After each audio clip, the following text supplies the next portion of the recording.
یہ ہماری حکومت کے لیے لمحہ فکریہ ہے، لیکن اب پتہ نہیں کیا وجہ بنی کہ دوبارہ اس کو ریلیز کیا جا رہا ہے۔ اس پابندی کو دوبارہ برقرار رکھا جائے۔ پیغمبر کی جو بیوی ہوتی ہے وہ بدکار نہیں ہوتی۔ ہمارے ملک کے جو حالات ہیں، جو مشکلات ہیں، جو مصیبتیں ہیں،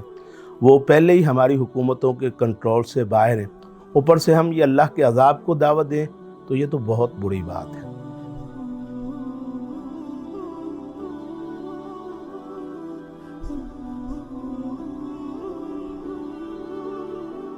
الحمدللہ والصلاة والسلام علی رسول اللہ۔ آج پاکستان میں جوائے لینڈ فلم جو ہے یہ ریلیز ہونے جا رہی ہے۔ الحمدللہ پنجاب حکومت نے اس پر پابندی لگائی ہے، لیکن وفاقی حکومت اور باقی صوبوں میں اس کو ریلیز کیا جا رہا ہے۔ اس فلم میں اللہ اور اس کے رسول صلی اللہ علیہ وآلہ وسلم کی صریح بغاوت کو پروموٹ کیا جا رہا ہے، جو کہ کسی بھی صورت ایک مسلمان ملک اور مسلمان ملک کے مسلمان رہنے والے باشندے ان کے لیے قابل برداشت نہیں ہے۔ اللہ کے انتہائی غضب اور غصے کو دعوت دینے والا یہ سلسلہ ہے۔ ویسے تو وہ تمام فلمیں جن فلموں میں بے حیائی کی تعلیم ہے اور جن میں عشق عاشقی کے ٹریننگ ہے اور تربیت ہے اور اپنے خاوند اور اپنی بیوی کو چھوڑ کے غیر کے ساتھ ناجائز تعلقات کی حوصلہ افزائی ہے، وہ ساری کی ساری غلط ہیں اور اللہ کی نافرمانی پر مبنی ہیں۔ لیکن خاص طور پر یہ جو جوائے لینڈ فلم ہے، اس میں تو صرف نافرمانی نہیں بلکہ صراحت کے ساتھ اللہ کی بغاوت کو دعوت دینے والی بات ہے۔ قرآن مجید میں اللہ رب العزت نے اس قوم کا تذکرہ فرمایا کہ اس کائنات میں سب سے پہلے جن میں یہ بے حیائی آئی کہ مرد مردوں کے ساتھ اپنی جنسی خواہش پوری کرتے تھے، اور ان کا تذکرہ کرتے ہوئے اللہ نے اس قوم پر جو عذاب نازل فرمایا، باقی قوموں پر جو عذاب آئے ان سب عذابوں سے زیادہ شدید، سخت، تکلیف دہ اور ذلیل کرنے والا عذاب ان لوگوں پہ اللہ نے نازل فرمایا۔ اللہ فرماتے فجعلنا عالیہا سافلہا، ہم نے ان کو زمین سمیت اٹھایا، آسمانوں کی بلندیوں پہ لے جا کے الٹا کر کے دے مارا، ان کا نیچے والا حصہ اوپر کر دیا اور اوپر والا حصہ نیچے کر دیا، اور پھر اس پہ ہمارا غصہ بس نہیں ہوا، ہم نے بس نہیں کیا۔ اس کے بعد اللہ کہتے ہیں ہم نے ان پہ کھنگریلے پتھر ان کی بارش فرمائی، جن پتھروں پہ نشان لگے ہوئے تھے ہر اس آدمی کے لیے جس کو انہوں نے جا کے لگنا تھا۔ اتنا بدترین عذاب تھا کہ وہ بستی جہاں پہ اللہ کا یہ عذاب آیا، آج تک بھی اس کو ڈیڈ سی کہا جاتا ہے، بحر مردار کی حیثیت رکھتی ہے۔ زندگی کے آثار ان علاقوں میں ابھی تک دوبارہ پیدا نہیں ہو سکے۔ تو ہمارے ملک میں ایک ایسی فلم جو ملک لا الہ الا اللہ کی بنیاد پہ بنا ہے، ایسی فلم جس میں اس بے حیائی کو پروموٹ کیا جا رہا ہے کہ ہم جنس پرستی، مرد مرد کے ساتھ اپنی خواہش پوری کرے، عورت عورت کے ساتھ خواہش پوری کرے، یہ اللہ کی صریح بغاوت ہے۔ اور خاص طور پر ایسے وقت کہ جب اس ملک میں حکومت جو ہے وہ مسلم لیگ کی ہے،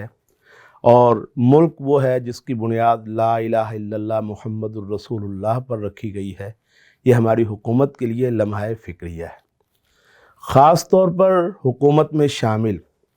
اور حکومت میں وہ لوگ جو شامل نہیں ہیں لیکن اس ملک میں موجود ہیں، علماء کرام، ان کی یہ ذمہ داری ہے کہ اس بے حیائی اور برائی کے موقع پر کھل کے وہ آواز اٹھائیں۔ عوام میں سے جو دین پسند لوگ ہیں، مذہب کی بات کرتے ہیں، اللہ رب العزت کے عذاب سے ڈرتے ہیں، ان کی ذمہ داری بھی ہے کہ اس موقع پر وہ کھل کے بات کریں، اور اس پر پابندی جو کہ پہلے لگائی گئی تھی لیکن اب پتہ نہیں کیا وجہ بنی کہ دوبارہ اس کو ریلیز کیا جا رہا ہے، اس پابندی کو دوبارہ برقرار رکھا جائے۔ قرآن مجید میں اللہ رب العزت نے قوم لوط کا جو واقعہ بیان فرمایا، اس قوم لوط کے واقعے میں ایک کردار حضرت لوط علیہ السلام کی بیوی کا بھی تھا۔ اللہ رب العزت فرماتے ہیں کہ لوط علیہ السلام کی بیوی جو تھی پیغمبر کی بیوی تھی، اور یہ بات تو کنفرم ہے کہ پیغمبر کی جو بیوی ہوتی ہے وہ بدکار نہیں ہوتی، وہ زانی نہیں ہوتی، نہ ہی وہ جو پیغمبر کی بیوی ہوتی ہے وہ یہ برائی کرنے والی ہوتی ہے۔ تو لوط علیہ السلام کی جو بیوی ہے اس میں یہ برائی نہیں تھی، نہ ہی وہ بدکار اور زانی تھی، لیکن اس کا صرف یہ قصور تھا کہ قوم کے اس برے فعل کی اور اس قبیح حرکت کی اور اللہ کی اس بغاوت کی اس خاتون نے مخالفت نہیں کی، بلکہ اس نے قوم کی حمایت کی۔ تو مخالفت نہ کرنے کی وجہ سے اللہ رب العزت نے فرمایا انہو مصیبہا ما اصابہم، جو اس قوم پہ عذاب آیا وہی حضرت لوط علیہ السلام کی بیوی پہ عذاب آیا۔ صرف وجہ یہ تھی کہ اس نے قوم کی مخالفت کی بجائے اور اعلانیہ اس برے حرکت اور قبیح کام کی خلاف اپنا احتجاج ریکارڈ کروانے کی بجائے اس نے قوم کا ساتھ دینا مناسب سمجھا۔ تو اللہ رب العزت کہتے ہیں انہو مصیبہا ما اصابہم، جیسے اس قوم پہ عذاب آیا ویسے ہی لوط علیہ السلام کی بیوی پر بھی وہ اللہ کا عذاب آیا۔ تو ہم کہیں ایسا تو نہیں ہے کہ نہ چاہتے ہوئے یا نہ جانتے ہوئے ایسی باتیں کر کے دنیا کے چند ٹکوں کے مفاد کی خاطر یہ ہم اللہ کے عذاب کو دعوت دے رہے ہوں۔ اللہ کے عذاب کی کئی صورتوں کا ہم پہلے ہی شکار ہیں۔ ہمارے ملک کے جو حالات ہیں، جو مشکلات ہیں، جو مصیبتیں ہیں، وہ پہلے ہی ہماری حکومتوں کے کنٹرول سے باہر ہیں۔ اوپر سے ہم یہ اللہ کے عذاب کو دعوت دیں تو یہ تو بہت بری بات ہے۔ ہم امید کرتے ہیں کہ یہ نام کے جو مسلم لیگ والے ہیں اور ہمارے ملک کی جو حکومت ہے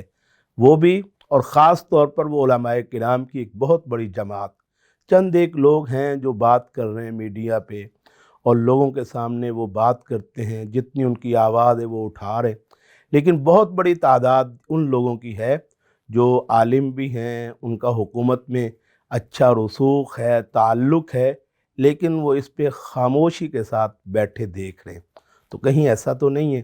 ہمارے یہ محترم حضرات اللہ کے دین کو چھپانے کے مجرم بن جائیں،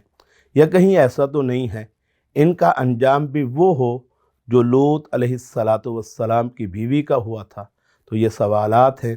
اللہ ہمیں ان پہ غور کرنے کی اور اپنا کردار ادا کرنے کی توفیق عطا فرمائے۔ والسلام علیکم۔